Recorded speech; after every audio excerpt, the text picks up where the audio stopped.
coalition contre la presse et les professionnels des médias, la crise politique et la crise institutionnelle, les responsabilités des uns et des autres, le départ ferme annoncé de Macky Sall de la tête du pouvoir le 2 avril, le débat sur la transition, la polémique autour de la loi d'amnistie, la problématique du maintien de l'ordre au Sénégal et plusieurs autres sujets.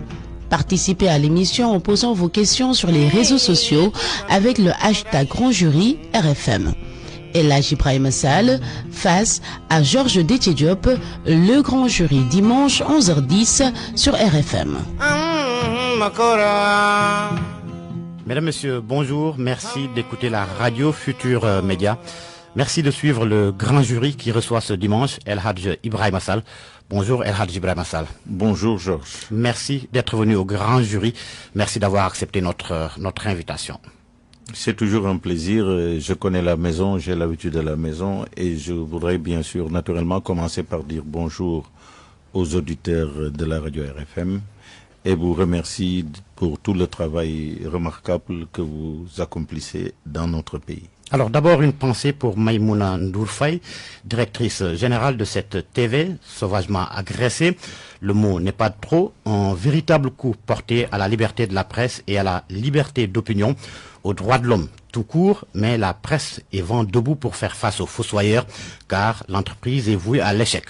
Nous manifestons donc notre soutien et notre solidarité à MNF, comme on a l'habitude de l'appeler, et lui souhaitons prompt rétablissement, notre soutien et notre solidarité également aux agents de la 7TV. Elhadji Ibrahima Sall, quel commentaire sur cette agression de MNF le 1er mars, mois dédié à la femme de surcroît?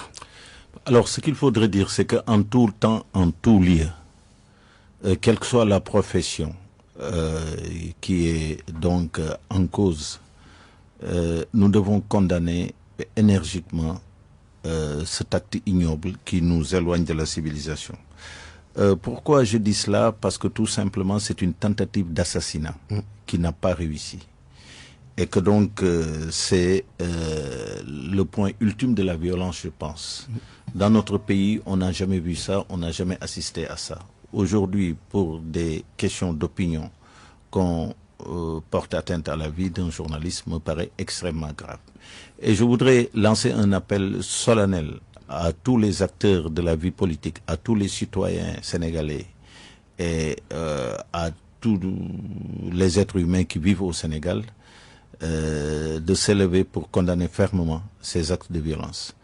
Mais je voudrais aussi souligner autre chose en même temps, parce que ce qui nous arrive là n'est pas surprenant.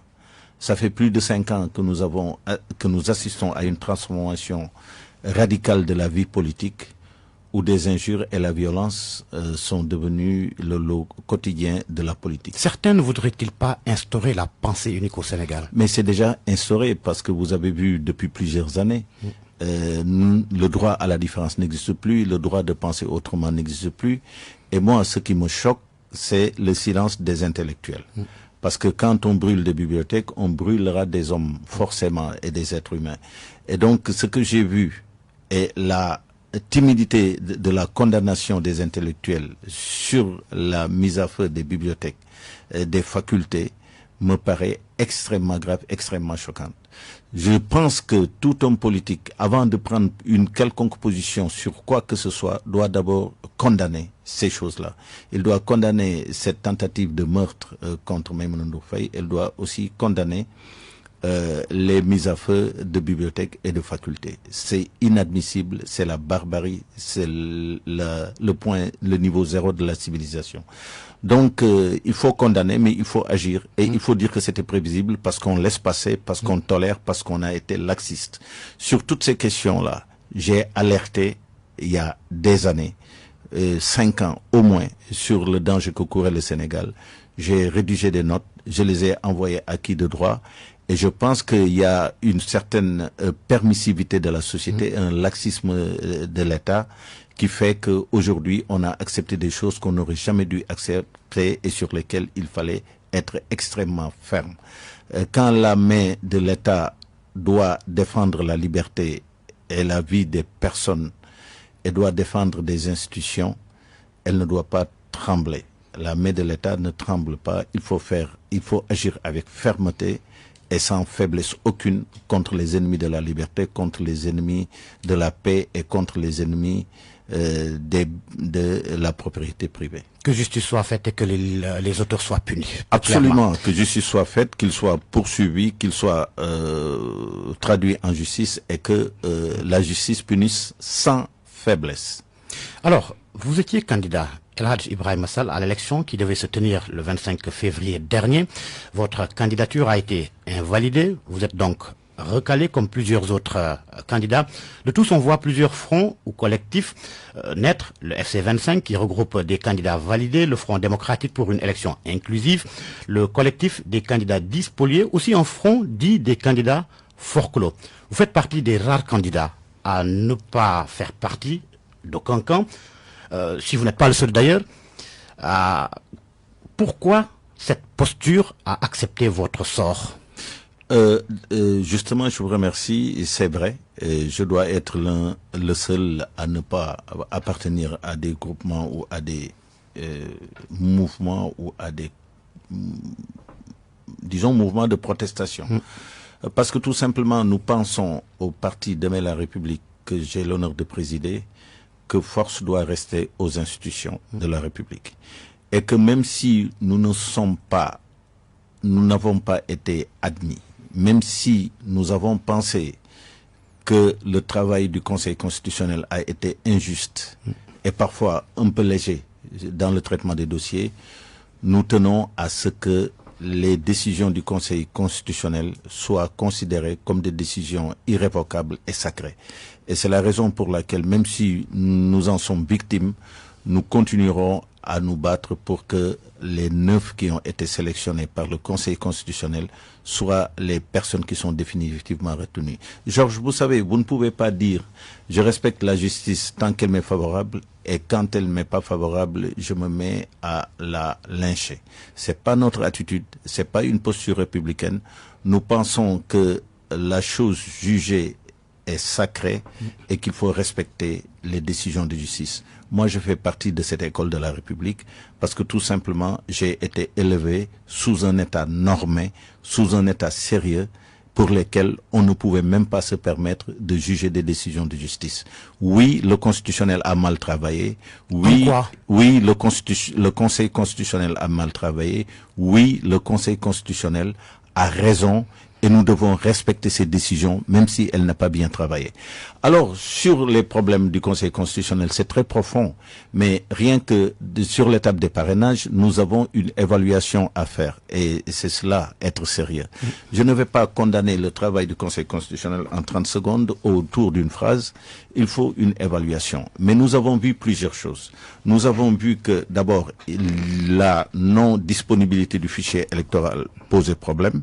La deuxième chose, vous ne pouvez pas avoir un processus de parrainage par lequel des partis politiques vont travailler pour la raréfaction des parrainages en demandant ouvertement à ce que personne ne parraine les candidats. Mais la disponibilité du fichier électoral est réglementée par le code électoral. Oui, mais elle n'était pas disponible parce que je me souviens très bien, en plein processus de parrainage, la Sénat a dit ouvertement qu'elle ne disposait pas d'un fichier actualisé. À partir de ce moment-là, vous vous dites quel est le référentiel si on n'a pas un fichier sur lequel on peut voir les choses. Plus tard, le représentant d'un des candidats a eu accès à une remise officielle du fichier. Et pourquoi à lui et pourquoi ne l'a-t-on pas fait quelques mois plus tôt ou quelques semaines?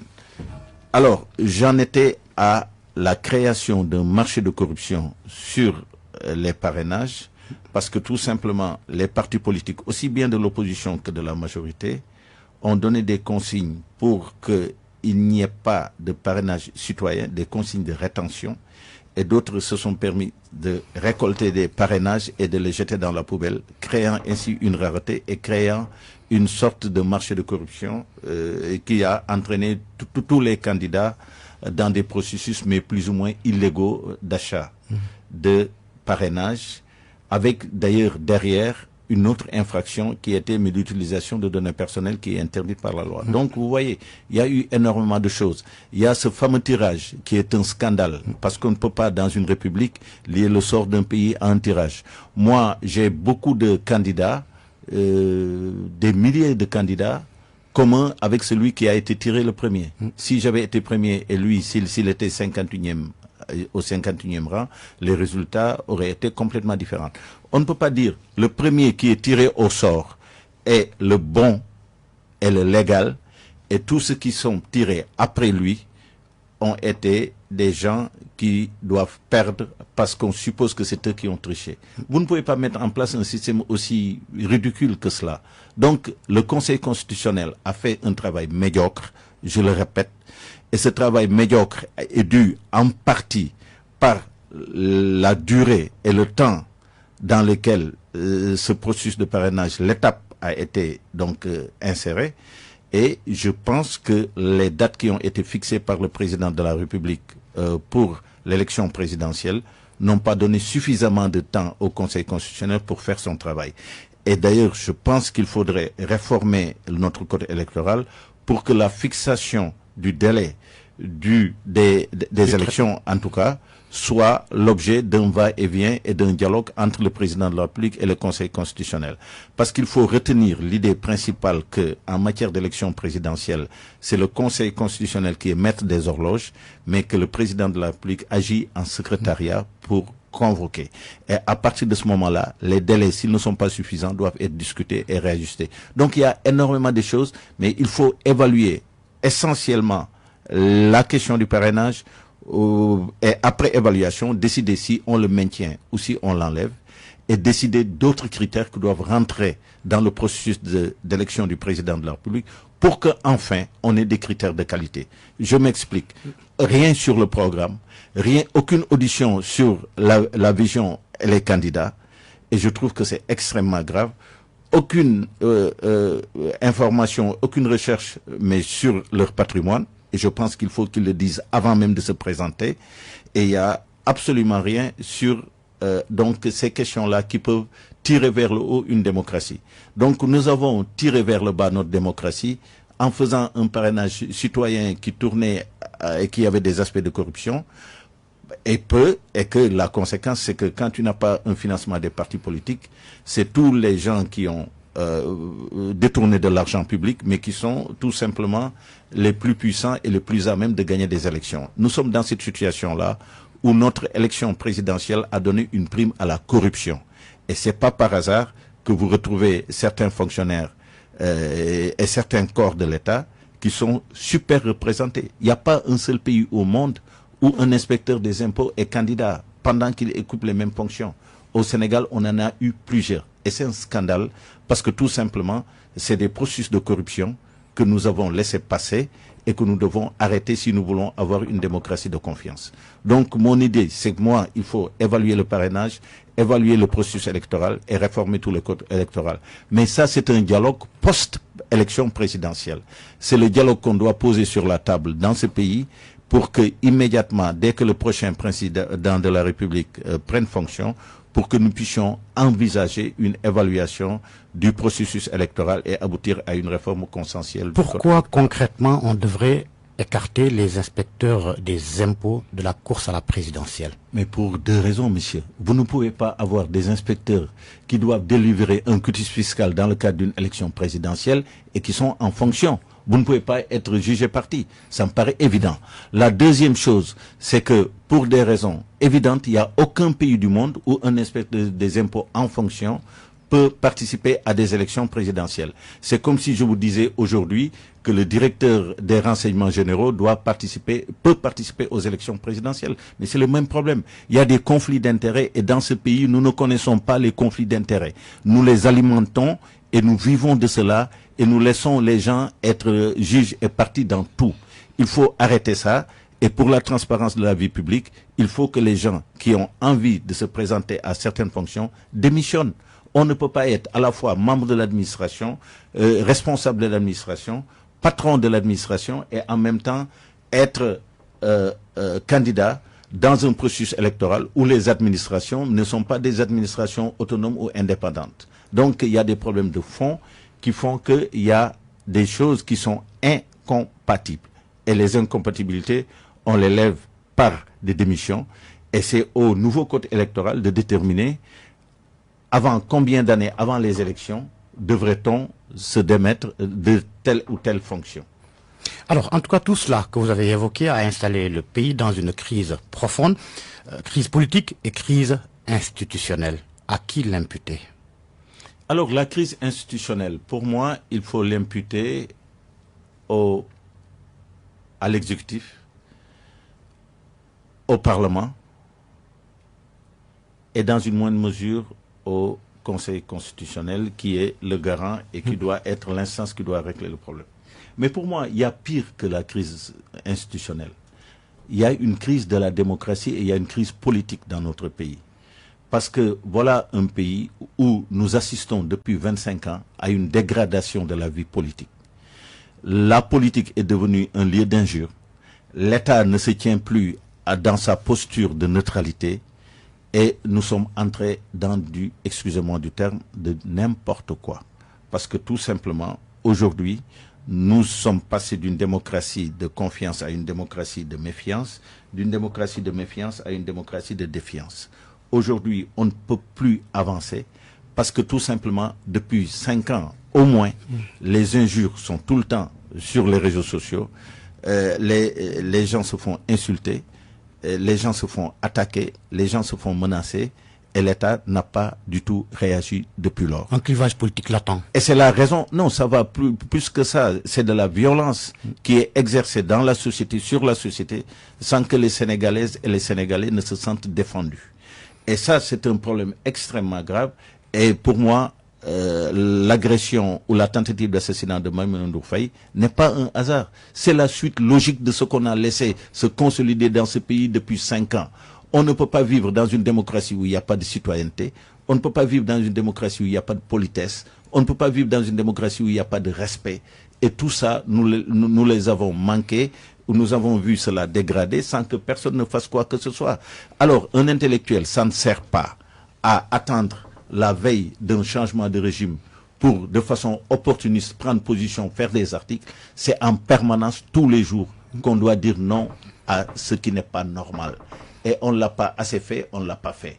On a vu le terrorisme qui s'est installé dans ce pays depuis plus de 5 ans, mais personne n'a rien fait. Tout le monde s'est tu et on s'indigne aujourd'hui que Maïmouna Ndour Faye ait été victime d'une tentative de meurtre. Donc pour moi, ça me paraît essentiel. La crise politique actuelle est une crise de société. On ne peut pas élire un président de la République pour 5 ans et commencer dès la 2e année de lui demander de démissionner ou de l'insulter. Il faut respecter le peuple et le choix du peuple. Quand le peuple a décidé qu'il va élire Georges Diop pour 5 ans, il faut savoir qu'il a 5 ans de mandat. Il faut le laisser gouverner. Là, vous parlez de la responsabilité de l'opposition dans cette crise. Non, c'est la responsabilité de l'opposition, mais c'est la responsabilité de tout le peuple sénégalais. Je pense que c'est un problème d'éducation, de retenue et de politesse que l'on doit avoir vis-à-vis de nos institutions et de ceux qui les incarnent. Et moi, c'est au nom de ce respect pour des institutions que je dis que le Conseil constitutionnel, sa voix est sacrée et on doit respecter ce qu'elle fait. De la même façon et inversement, parce que je ne veux pas tout mettre sur le dos de ceux qui contestent le président de la République, un président de la République doit exercer ses fonctions avec dignité et noblesse. Ne l'a-t-il pas fait? Non, c'est pas à moi de juger. Mais moi, j'estime que c'est dommage que le Sénégal se retrouve dans une situation où le président de la République doit ou démissionner et nous laisser avec un processus électoral torpillé dès le début, ou bien rester et faire ce qu'il veut. Donc pour moi, il y a un problème. Vous savez, il y a Nietzsche le philosophe, utilisait une très belle expression. Il parlait de double pesanteur du pouvoir. Exercer le pouvoir, ce n'est pas l'exercer sur les autres seulement, c'est l'exercer sur soi-même. Donc il faut commencer par soi-même et avoir de la noblesse et de la dignité dans l'exercice des fonctions. De la même façon, le peuple doit respecter le président qui est élu et lui donner tout le respect. Même un mauvais locataire ne se fait pas sortir avec des bagages jetés à la fenêtre. Il faut que nous devenions responsables, que nous devenions beaucoup plus sages que nous le sommes et que nous arrêtons les insultes et les invectives. Il y en a marre, il y en a trop. On agresse, on insulte, il n'y a plus d'autorité, il n'y a plus de respect pour les institutions. Et je pense que ça montre que nous ne sommes pas dignes de la démocratie dont on se prévaut partout dans le monde. Nous devons nous ressaisir. Le peuple doit se ressaisir pour respecter les institutions. Et le président de la République est une institution. Et de la même façon, le président de la République doit s'élever pour faire preuve de dignité et de noblesse dans l'exercice de ses fonctions. Le président de la République, justement, qui fait état dans un tweet de sa décision ferme de quitter le pouvoir le 2 avril sans la tenue d'un scrutin. Ce qui laisse entrevoir qu'il ne va pas passer le témoin à son successeur comme le veut la Constitution. Est-ce républicain, même si son mandat prend fin à cette date? Oui, mais Georges, ma réponse est très claire. C'est au Conseil constitutionnel de décider. Si le président veut démissionner et que le Conseil constitutionnel estime qu'il ne doit pas démissionner, le Conseil constitutionnel peut lui dire, Monsieur le Président de la République, vous voulez partir, mais c'est pas possible. Vous avez entamé des élections, continuez-les jusqu'à fin. Maintenant, pour la date, il y a des problèmes de commodité. Encore une fois, nous avons créé des institutions, il faut les respecter. Le Conseil constitutionnel sert à trancher les questions d'interprétation et les conflits que nous avons, vous et moi, quand il s'agit des questions constitutionnelles. Donc, sur la question de la date de l'élection, est-ce que c'est une date pertinente ou pas? Et deuxièmement, si elle fait, comment le président doit tenir et doit se tenir, ce n'est ni au président Macky Sall de le définir, ni à vous, ni à l'opposition. C'est au Conseil constitutionnel de le faire. Apprenons à respecter nos institutions. Ça me paraît essentiel. Vous ne pouvez pas avoir une démocratie si vous n'avez pas un respect sacré pour les institutions. Et donc, le président, son tweet l'engage, c'est le Conseil constitutionnel pour moi, dans les circonstances de la crise actuelle, qui décidera de la ligne à avoir et qui doit le décider. Et je pense que les 7 sages sont assez sages pour se concerter, savoir les enjeux qui planent sur le pays et pour donner des décisions. Et encore une fois, je voudrais que les décisions du Conseil constitutionnel soient respectées comme moi-même je les ai respectées, même en étant victime de leur pratique et d'un travail que je juge encore médiocre. Mais Maître El Hadji Ibrahima Sall, il y a aussi le ton. Oui. Ton du chef de l'État. Comme pour dire, j'en ai assez, je vous rends votre pouvoir, je m'en vais. Est-ce qu'un président doit dire ça? Mais Georges, le ton, il est inacceptable.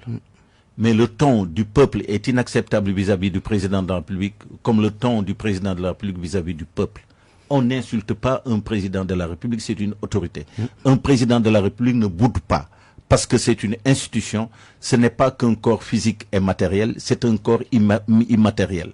Donc, je suis d'accord avec vous, mais c'est de part et d'autre. Ce pays s'est lâché, et ceux qui gouvernent, comme ceux qui sont gouvernés, pensent qu'on peut dire tout, comme on veut, quand on veut, où on veut. C'est pas possible. Il faut que les gens se ressaisissent. Il faut que les acteurs politiques se ressaisissent. Il faut que les autorités aussi se ressaisissent et que chacun exerce avec dignité les fonctions qui doivent être les siennes. Autre chose à évoquer. Au Sénégal, l'on a l'impression qu'on n'élit pas, on sanctionne. Oui, vous avez parfaitement raison. C'est même pire. C'est pas qu'on sanctionne, c'est du dégagisme. Sanctionner, c'est attendre les échéances pour sanctionner. Mais dégager, c'est nadem. Mais cette philosophie du dégagisme est une chose qui date de très longtemps. Elle a commencé en 2000 avec le président Wade. Et je me souviens, j'étais dans le gouvernement du président Diouf. Et la chanson, c'était Nadem. Donc, c'était la première chose. Qu'est-ce qui s'est passé? On a élu un président sans programme, avec une équipe qui a passé plus d'une génération à patauger. Deuxième chose, le président Macky Sall lui-même, pour faire partir le président Wade, a été dans du dégagisme.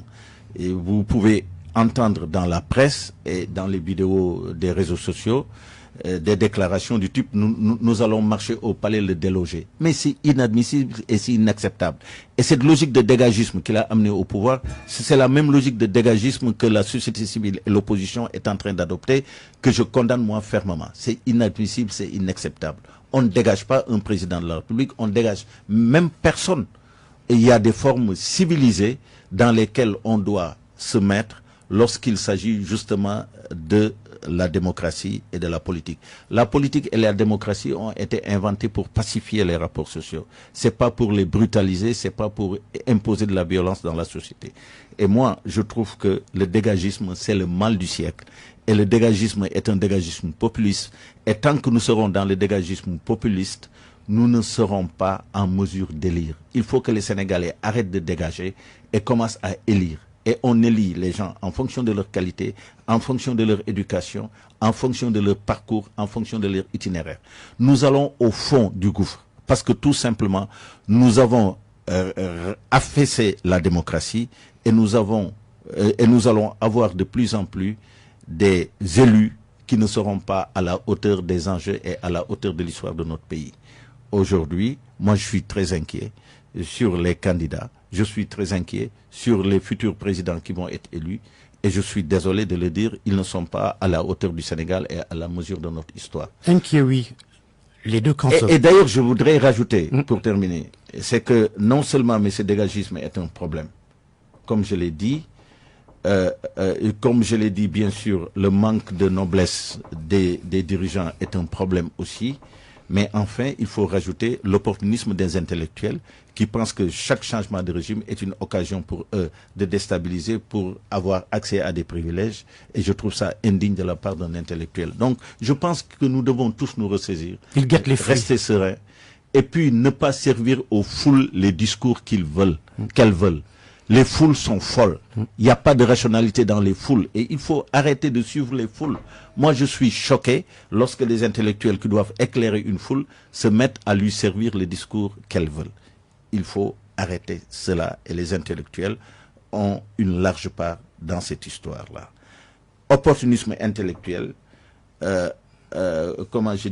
dégagisme populiste, et manque de noblesse de la part des dirigeants. Vous avez tous les trois ingrédients qui expliquent la crise actuelle, politique actuelle et institutionnelle. Vous faites part de vos inquiétudes. Quels sont les risques qu'on encourt si les deux camps se braquent alors qu'on est dans une sous-région avec ces coups d'État? Écoutez, le terrorisme également. Bon, dites-moi, posez-moi clairement la question. Vous êtes en train de me l'armée qui nous observe. Est-ce que je pense que l'armée n'interviendra pas un jour? Oui. Un sujet tabou? Non, mais qu'il faut évoquer. Non, mais c'est pas un sujet tabou. Moi, je pense que, bon, d'abord, première chose, mais ce qu'il faut constater, c'est que moi, je voudrais féliciter notre armée. Notre armée est exemplaire dans la qualité des hommes, des femmes qui la dirigent. Ça, c'est la première chose. Et j'ai jamais vu de professionnalisme aussi grand, aussi important que ce que j'ai vu dans l'armée. Même dans des réunions, des anciens militaires qui rejoignent les partis politiques ont énormément de retenue, énormément de réserves. Il y a des questions sur lesquelles vous les entendrez jamais se prononcer. Vous êtes bien placé pour le dire, oui, parce que vous êtes ancien enfant. Oui, mais je suis très bien placé parce que d'une part, j'ai été à l'âge de 11 ans élevé sur les places d'armes. Et ça, c'est le premier point. Deuxième chose, j'ai passé plus de 6 ans aux Nations Unies à renforcer les armées de la sous-région et à lutter contre le terrorisme. Tous les groupes qui occupent le Mali, je les ai rencontrés pendant des années, mais pour négocier avec eux. Et enfin, à l'instant où je vous parle, mais je suis professeur à l'école de guerre, qui est une école de chef d'état-major. Donc, c'est pour dire que j'ai l'armée dans le sang, ils ont la discipline, et c'est la seule institution aujourd'hui normale de notre pays. Il nous faudrait la préserver, il nous faudrait la renforcer, il nous faudrait faire en sorte que l'identité de l'armée détienne sur le peuple. Ceci étant, vous savez, les militaires sénégalais trouvent même, je pense que quelque part, ils trouvent que ils ne sont pas dignes lorsqu'ils rentrent dans des questions politiques. Ils ont une haute idée d'eux-mêmes. Et ils ont raison. Ils pensent que le professionnalisme est ailleurs que dans une sorte de mare politique où les gens se donnent des coups. Et je voudrais dire que notre armée, comme le disait le président Senghor, j'ai une armée où les officiers font du latin grec. J'ai un jeune qui vient du GIGN, qui était à la gendarmerie, qui me disait quand le président Senghor était ici, je payais de l'argent pour ne pas venir dans sa maison. Parce que quand tu venais prendre les gardes, le soir, il te faisait lire des bouquins et il t'imposait de lui rendre un résumé 72 heures plus tard. Et donc, moi, jeune soldat, je payais mes chefs pour ne pas avoir à garder la maison de Senghor. Et aujourd'hui, notre chef d'état-major général a fait des études de philosophie.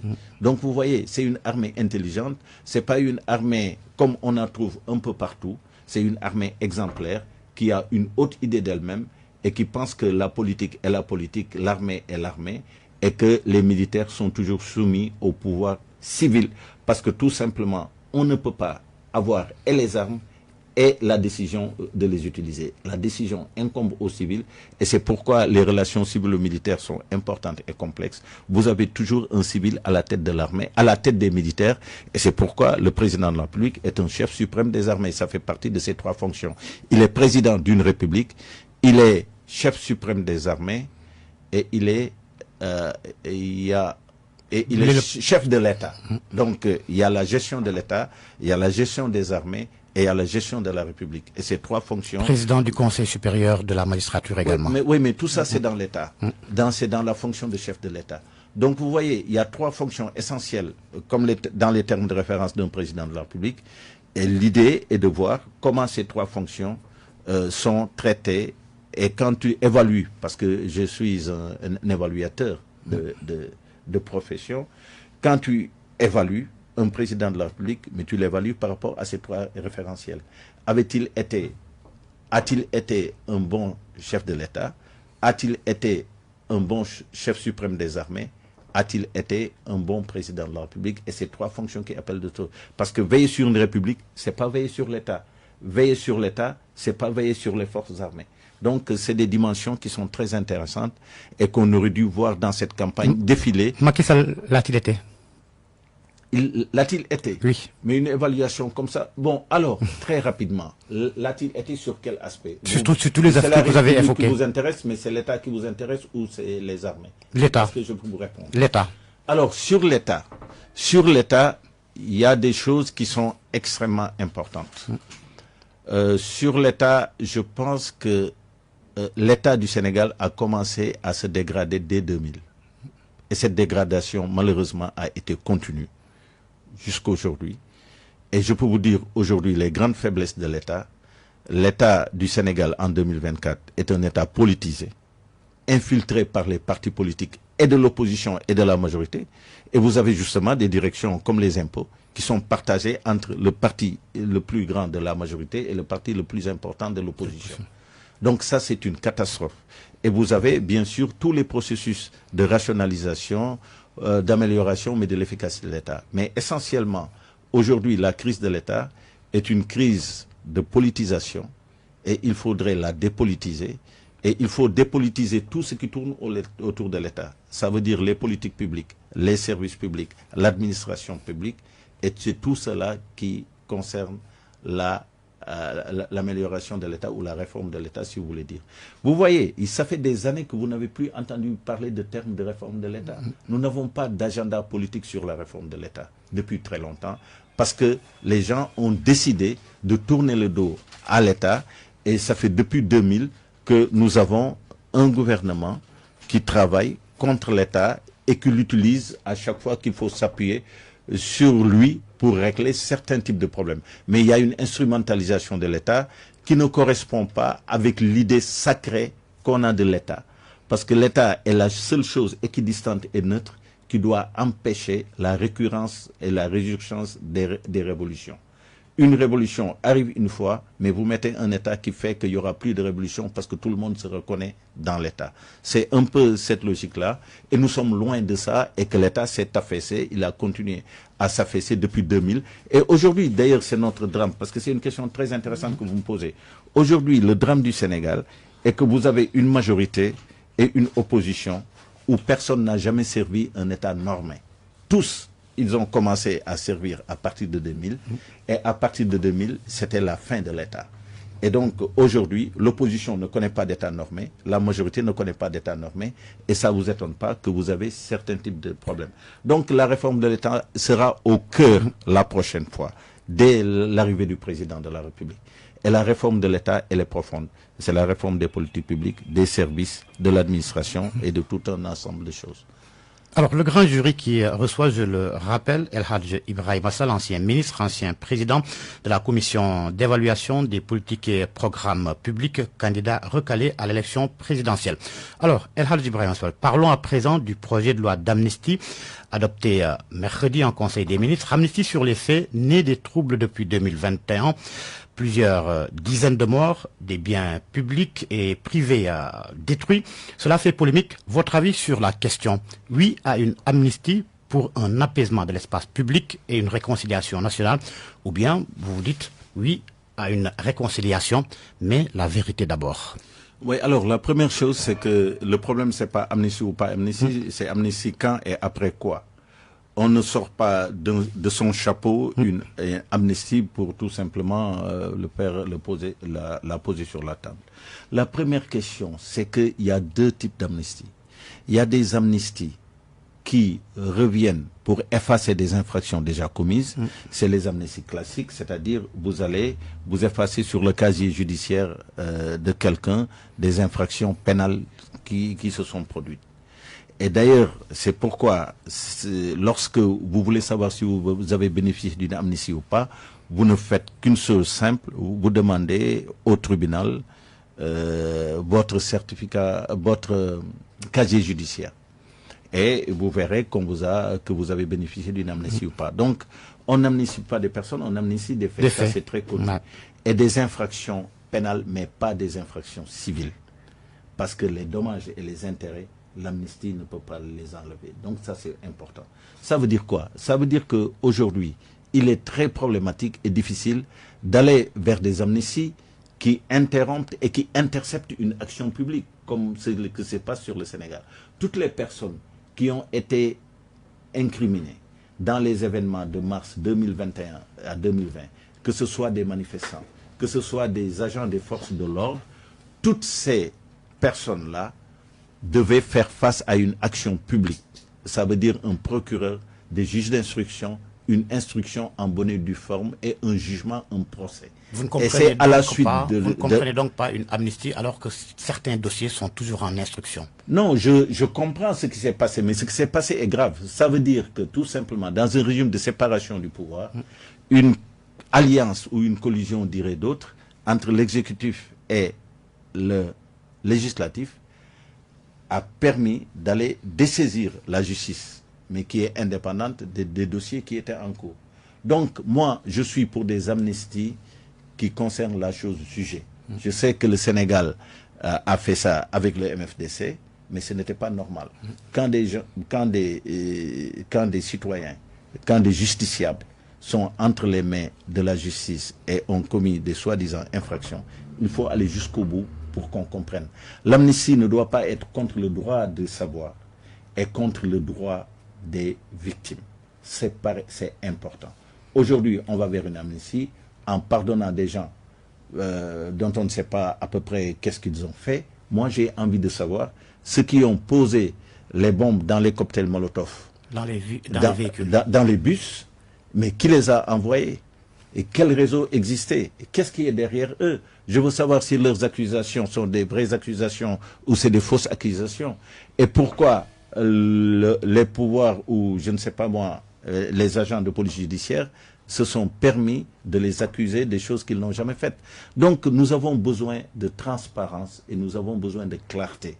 Et une amnistie pour mettre fin à l'action publique ne sont pas pour moi des amnisties souhaitables. Et deuxièmement, pour les autres amnisties, nous avons besoin de plus de clarté en respectant bien sûr les conditions. Mais je voudrais dire, il y a des actions, il y a des infractions dites indélébiles. Ça veut dire que même s'il y a des amnisties, à l'intérieur de l'amnistie, il y a des actions qui doivent être protégées et qui doivent être immunes des amnisties. Et la liste s'élargit de plus en plus. Par exemple, en France, en 1981, c'était 14. Après, quand Sarkozy est venu, sous Mitterrand, après quand Sarkozy est venu, c'est passé à 28. Et de plus en plus, on essaie de ne pas développer une culture de l'impunité. Et aujourd'hui, il ne faut pas, pendant que notre pays a besoin d'ordre, de discipline, de sanctions, qu'on encourage le peuple vers une culture d'impunité et donc vers la récidive. Alors, donc moi, c'est pour toutes ces raisons-là que j'ai des positions absolument réserve critique à l'égard de cette amnistie et la façon dont elle est faite. Et même si mon parti n'a pas pris position, parce que mon parti avait demandé effectivement que la question de l'amnistie soit posée dès l'arrivée du prochain président. Tout à fait. Mais également pour qu'on puisse en discuter. Que les enquêtes qui ont été annoncées aboutissent. Mais bien sûr, pour qu'on connaisse la vérité. Mais bien sûr, il faut des enquêtes, il faut un jugement, et on ne pardonnera que des choses jugées. Si ça ne tenait qu'à moi, l'amnistie ne porterait que sur des choses déjà jugées. Voilà. Et pas sur des actions qui vont freiner l'action publique. En tout cas, le processus est lancé, le projet de loi a été adopté en Conseil des ministres, la balle maintenant dans le camp de l'Assemblée nationale. Je pense que la balle est dans le camp de l'Assemblée nationale. Les députés doivent prendre leurs responsabilités. Mais non seulement les députés doivent prendre leurs responsabilités, mais il faut voir que ces faits-là ne sont pas irréversibles. Parce que s'il y a une autre Assemblée nationale, elle peut revenir dessus. Alors, on a parlé d'amnistie qui va concerner plusieurs centaines de personnes, même si ce sont des faits qu'on amnistie, vous l'avez dit, des faits qui ont coûté la vie à des dizaines de citoyens lors des manifestations plutôt. Ce sont les forces de l'ordre qui, la plupart du temps, sont pointées du doigt. Le maintien de l'ordre pose-t-il problème chez nous, El Hadj Ibrahima Sall? Alors, il y a plusieurs choses. C'est-à-dire que sur les... Vous avez mené une étude sur la question en tous les cas. Tout à fait. Mais sur l'amnistie, il y a deux choses. Il y a premièrement des gens qui étaient des manifestants, qui ont exprimé une violence inouïe, qui ont cassé des banques, qui ont mis le feu sur des stations d'essence et qui ont fait des actes criminels extrêmement graves. Cela, il faut les juger. Et nous avons même eu vent qu'il y avait certains militants de rebelles qui étaient donc engagés dans ce type d'action. Enfin, c'est ce que le gouvernement nous a dit. Les forces occultes. Mais les forces occultes. Donc, c'était intéressant de savoir quelles étaient ces forces occultes. Malheureusement, avec la procédure qui est engagée, on ne le saura pas. Mais de la même façon, les hommes, les forces de défense et de sécurité doivent savoir que le maintien de l'ordre sert d'abord à protéger les libertés publiques. C'est pas de la répression, c'est pour protéger les libertés publiques dans le cadre d'un ordre public. Parce que tout simplement, dans l'ordre public, les libertés s'empiètent, et c'est pour éviter cet empiètement-là qu'il est donné la responsabilité de maintien de l'ordre à l'autorité administrative qui apprécie et qui prend les décisions.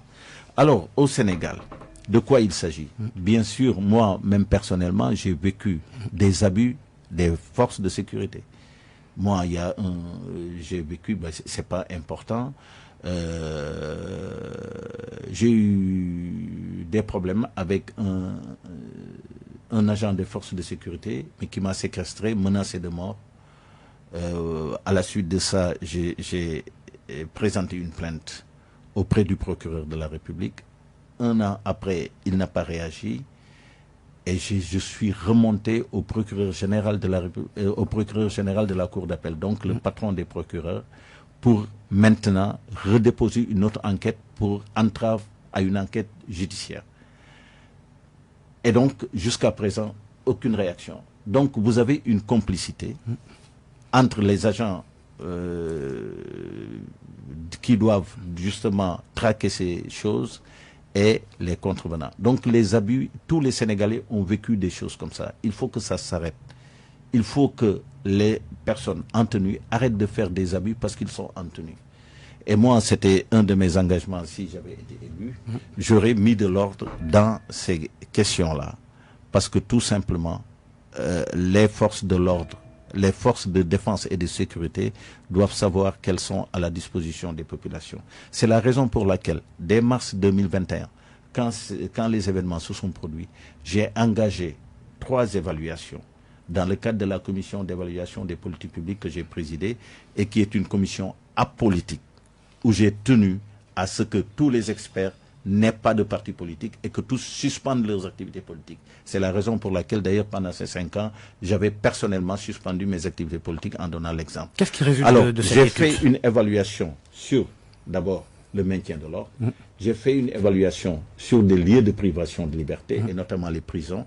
Mais j'ai fait des évaluations, suite au décès de Makabou, sur les lieux de garde à vue. Donc toutes ces questions-là ont regroupé tous les responsables du Sénégal, de l'État, et nous avons eu des éditions de plusieurs jours qui ont permis de documenter la question. Ce qui frappe aujourd'hui au Sénégal, c'est deux choses sur le maintien de l'ordre. Vous êtes frappé par la richesse du cadre réglementaire et législatif qui gère le maintien de l'ordre. On a à peu près 8 lois, décrets à peu près, avec une dernière instruction que l'on appelle instruction 20 du 10 novembre 1970 qui dit dans quelles conditions l'armée et la gendarmerie et la police doivent travailler ensemble s'ils devaient travailler. Mais tous les militaires connaissent l'instruction 20. Et notamment les gens qui font partie des unités de réserve sociale comme les parachutistes, les commandos, ainsi de suite. Alors, ce que je vais vous expliquer, c'est que cet environnement-là est riche, il y a tout. Et tout montre que le maintien de l'ordre doit protéger les libertés publiques. Mais de l'autre côté, vous êtes frappé par l'absence de procédure en matière de formation, en matière de, je vais vous dire, beaucoup de choses, par exemple, en matière de recrutement des personnels, en matière d'autorité compétente, en matière de formation initiale continue, les documents d'orientation, pas de dispositif de médiation au sein des forces de l'ordre, et même la presse, elle n'est pas couverte, elle n'est pas protégée. Tout ça, nous les avons traités. Plus problème donc dans la chaîne de commandement. Toute la chaîne de maintien de l'ordre pose problème.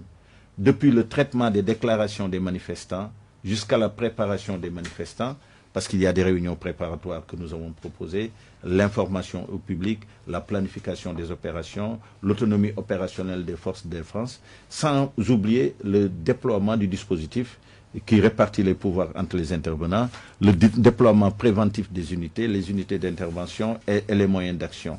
Et enfin, la conduite d'opération, comment les sommations doivent être faites, comment les réponses aux troubles doivent faire l'objet de gradation, le retour à la normale et l'évaluation et le retour d'expérience, comment il doit être fait. Et enfin, nous avons mis en place des dispositions permanentes pour l'efficacité de la mission du maintien de l'ordre, de la communication avec le public, la coordination sur le théâtre de l'opération. Et puis même, nous sommes allés jusqu'à traiter de la prévention des manifestations spontanées en mettant des processus de médiateurs et le médiateur de la République qui doit rendre visible sa mission d'anticipation des conflits et de revendication auprès des populations. Donc c'est un travail extrêmement précis, mais qui a fait plus de l'objet de dizaines de pages et qui avait été adressé au président de la République pour justement une instruction présidentielle, c'est intitulé « Instruction présidentielle sur l'exercice des libertés et le maintien de l'ordre ». Donc vous voyez bien que c'est l'exercice de liberté qui vient en premier et le maintien de l'ordre en second, parce que c'est le maintien de l'ordre qui est au service des libertés et pas l'inverse. En 2021, y avait-il des failles dans le maintien de l'ordre, comme le soulignait Abdoulatif Coulibaly à l'époque? Bon, alors lui, je ne sais pas ce qu'il a. Moi, ce que j'ai étudié, c'est le dispositif. Mais le dispositif manque de procédure. Par exemple, je vous donne un exemple très simple. Il y a un arrêté ministériel qui doit déterminer les munitions acceptables, les fusils acceptables. Il y a, par exemple, même la sommation, en quelle langue elle doit être donnée. Est-ce que c'est en 4 langues? Est-ce que le mancagne doit en faire partie ou pas? Donc toutes ces questions-là ne font pas l'objet de procédure. Et vous voyez, Georges, notre problème au Sénégal, c'est un problème d'absence de procédure et de formalisation. Nous avons un État, mais un État qui n'a pas de procédure, un État qui n'a pas de formalisation n'est pas un État, je vous le dis. Toute l'administration, c'est des procédures. Et je vous dis, Georges, si demain, vous voyagez dans Air France, je vais vous poser une question très simple. Quand vous rentrez dans l'avion, qu'est-ce que vous faites? Vous montrez votre ticket, vous allez dormir souvent, n'est-ce pas, si vous êtes fatigué. Est-ce que vous est arrivé une fois de rentrer dans un avion d'Air France et de demander le CV de pilote? Vous n'avez jamais demandé le CV du pilote. Du tout. Et pourtant, vous auriez dû dire, je rentre dans un avion qui va me prendre pendant 6 heures de temps jusqu'en France, je vais traverser tous les océans du monde possible, j'ai besoin de savoir le CV du pilote. Mais vous ne le demandez pas parce que tout simplement, les organisations développent des procédures. C'est parce que vous savez que Air France a des procédures. Il a un manuel pour dire en matière de pilotage, qu'est-ce qui va se passer? Et il y a des procédures pour dire comment on gère le décollage, comment on gère la conduite, comment on gère l'atterrissage. Il y a même des certificats d'aptitude délivrés par des médecins qui sont spécialisés dans l'aéronautique et qui vous disent toutes les étapes qu'il faut dans une procédure pour avoir sa licence. Et quand vous êtes malade, qui vous disent vous pouvez voyager le jour mais pas la nuit, ou bien vous pouvez voyager à condition que vous soyez accompagné. Donc les procédures, c'est essentiel. Quand vous n'avez pas de procédure, vous n'avez rien. Et ici, dans notre État, il nous manque et les procédures et les référentiels. Et je disais d'ailleurs à l'armée qui aujourd'hui fait des efforts remarquables qu'il va falloir que leur centre de doctrine travaille énormément sur la production de procédures. Si vous n'avez pas de procédure, vous n'avez pas d'État. Si vous n'avez pas de formalisation, vous n'avez pas d'État. Or, depuis 2000, on vit dans un État non normé où tout est permis et son inverse. Ça veut dire réciproquement. En quelques secondes, on est au terme de cette émission. Qu'est-ce qui ressort de l'évaluation du cas Mancabou? Alors, ce qui sort de l'évaluation du cas Mancabou, c'est que nous avons pris beaucoup de dispositions sur la vidéosurveillance, sur les lieux de garde à vue. Et nous avons lancé aussi des instructions et même mieux une charte qui s'appelle charte de la personne privée de liberté. Donc, qui concerne aussi bien les gardes à vue que les que les prisons, que enfin qui concerne aussi les personnes privées détenues, enfin hospitalisées sans consentement. Et pour toutes ces questions-là, nous avons abordé les questions de gouvernance et d'administration des lieux de privation de liberté, comment les lieux de garde à vue sont gardés et comment les lieux de privation sont gouvernés. Deuxièmement, nous avons discuté des infrastructures, des équipements et des aménagements, dont les vidéosurveillances. Nous avons discuté des questions d'hygiène et de santé sur ces lieux. Nous avons discuté des questions de sécurité sur ces lieux. Donc le cas Mancabou était un problème de sécurité. Et enfin, nous avons parlé de l'éducation, de la formation, de la réinsertion pour les gens qui étaient en prison. Nous avons surtout, encore une fois, parlé de l'inspection, du contrôle et de l'évaluation. Et moi-même, j'ai parlé à l'IGFA, c'est-à-dire l'inspecteur général qui s'occupe des armées, de la police, de la gendarmerie, en lui disant de porter une attention particulière à ces questions-là, qui me paraissent des questions essentielles pour que les lieux de détention de garde à vue.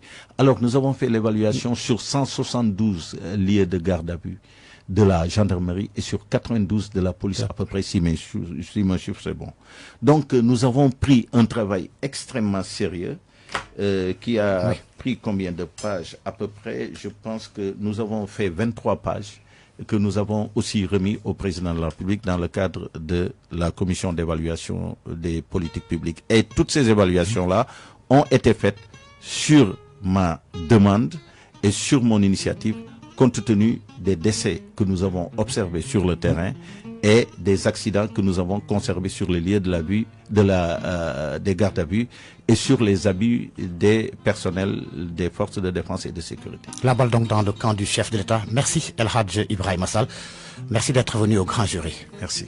Merci à Abdou Thiam qui était à la partie technique, El Hadj Ibrahima Sall, ancien ministre, ancien président de la commission d'évaluation des politiques et programmes publics, candidat recalé à la présidentielle de 2024. Merci de nous avoir suivis. Le grand jury revient dimanche prochain. Bon dimanche à toutes et à tous.